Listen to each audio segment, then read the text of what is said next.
Hello everyone, I'm Caitlin Maxfield and this is my presentation on mental health in teenagers.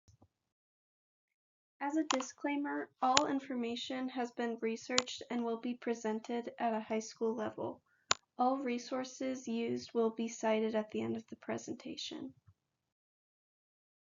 To begin, what is mental illness?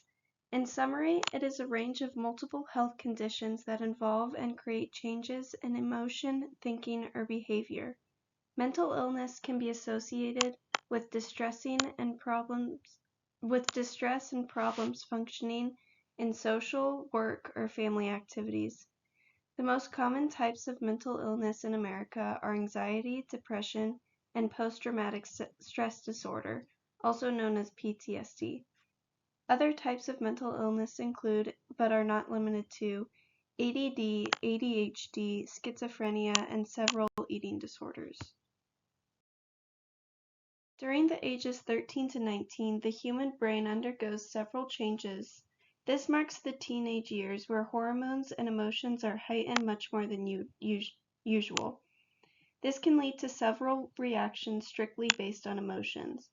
The American Academy of Child and Adolescent Psychiatry say that during adolescence, actions are guided more by the emotional and reactive amygdala and less by the thoughtful, logical frontal cortex. This can lead to teenagers making more reckless decisions and acting before they think. During this age, more than any other, there is more vulnerability, which can lead to mental health issues. The Office of Population Affairs say that 49.5% of adolescents have experienced a mental health episode at some point in their lives. Stressful situations from school or social relationships can create minor episodes. However, these can evolve and become major mental health issues. Some common symptoms of mental illness include illness in teenagers are extreme mood swings, aggressive outbursts, changes in sleep and eating habits, and a loss of interest in activities someone used to enjoy. Mental illness has always been prevalent and a problem in society, but the CDC has marked 2010 to 2012 as a time where there has been a 40% increase in persistent feelings of sadness and hopelessness in teenagers. Based on their results from their 2018 to 2022 causes of death, suicide was ranked third for teenagers with just over 2,000 deaths. The graph on the right shows the increase of major depression for both boys and girls from 2006 to 2020, and it significantly increases around 2012. But what are the causes for this increase? One cause could be the childhoods of children. It has been proved that the environment in which a child grows up in significantly determines and affects their development. For example, parents can influence their children in the type of music they listen to, if they are religious, what food they like, and their overall identity. Traumatic experiences such as abuse, neglect, accidents, and death occurring during childhood can also lead to mental illness such as PTSD. A second and more recent reason for increased mental illness would be the COVID-19 pandemic. People all over the world felt stress and anxiety from the pandemic, but in some cases, teenagers were hit the worst. Schools were shut down, which not only meant that children couldn't receive proper education for almost a year, but also children could have very little social interactions with friends, and the children in unsafe environments did not have the ability to escape from their unsafe situation.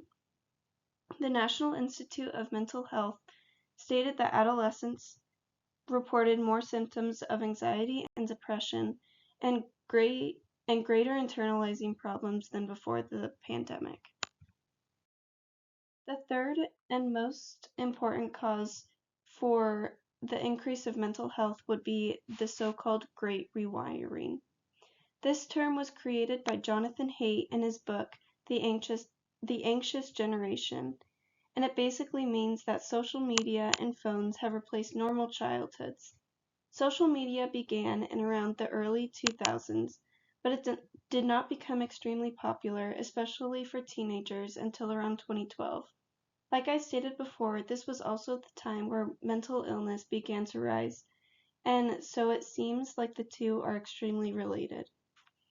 The reasons why social media has caused major mental health problems in society is because it shoves too many things in the brains of teenagers and they do not know how to react from it. Also, the idea of keeping up with everyone at all times places a mass amount of stress and pressure on teenagers, especially girls, and that can create major depression and anxiety. For immediate emergencies with mental illness, a struggling person can call 988 or text HOME to 741741. To help with ongoing mental health struggles, people can go to therapy, counseling, including counsel groups, and even religious services. The most important thing to do for mental health is to prevent it in the future. Haidt provides some solutions in his book, which are no smartphones before high school, no social media before 16, no phones at school, and more unsupervised play and childhood independence. Some more solutions to help with mental illness in the future could be an increase of teaching integrity to children and teaching them what mental illness is and the symptoms they should look for in themselves as well as their loved ones. Here are all of my works cited, and thank you for listening to my presentation.